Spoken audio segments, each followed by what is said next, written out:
So headlines చూస్తే కమలంలో కలహాలు, స్థానిక ఎన్నికల వేళ బీజేపీలో రాజకీయ ముసలం అని చెప్పి ప్రధాన వార్తగా కనపడుతుంది మనకు ఆదాబ్లో. దాని తర్వాత ఛార్జీల పెంపు దుర్మార్గం, హైదరాబాద్ ప్రజలపై సీఎం కక్ష పెట్టారు, 10 రూపాయలు పెంచడం దుర్మార్గమైన నిర్ణయం అండి. నిజంగా దీని గురించి మాట్లాడి మనం విపరీతంగా పెంచారు టికెట్ రేటు. డీటెయిల్గా డిస్కస్ చేద్దాం దాని గురించి. ఇక డోంట్ డిస్టర్బ్, స్పామ్ కాల్స్, అవాంఛిత మెసేజ్లు చెక్, ట్రాయ్ డిఎన్డి యాప్తో సేఫ్ కమ్యూనికేషన్, ప్రమోషన్ కాల్స్ మెసేజ్లకి కట్టడంట. ఈ కొత్త యాప్ ఒకటి తీసుకురాబోతున్నారంట, డిఎన్డి అనే ఒక యాప్.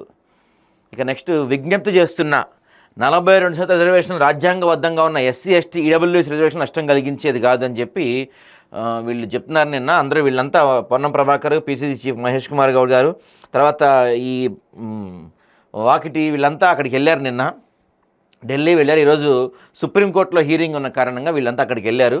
సో ఏం జరిగిద్దో మనకి ఈవినింగ్ ఒక క్లారిటీ వస్తుంది. ఇక ప్రకృతి కన్నెర్ర, బెంగాల్లో దంచి కొడుతున్న వర్షాలు, భారీ వర్షాలతో జనజీవనం అస్తవ్యస్తం అయిపోయింది. అక్కడ బెంగాల్లో విపరీతమైన వర్షాలు పడుతున్నాయి, మనకు కూడా అంతే పడుతున్నాయి అనుకోండి. ఇక కిక్కిరిసిన రహదారులు, నిన్నటితో ఈ దసరా సెలవుల కథ ముగిసింది కదా. సో మొత్తం ఓవర్ హైదరాబాద్ పడ్డారు అందరూ, మొత్తం ట్రాఫిక్ జామ్ అంట. ఇవాళ రోడ్లపైన కూడా ఆల్రెడీ స్టార్ట్ అయిపోయింది యథారాజా, మొత్తం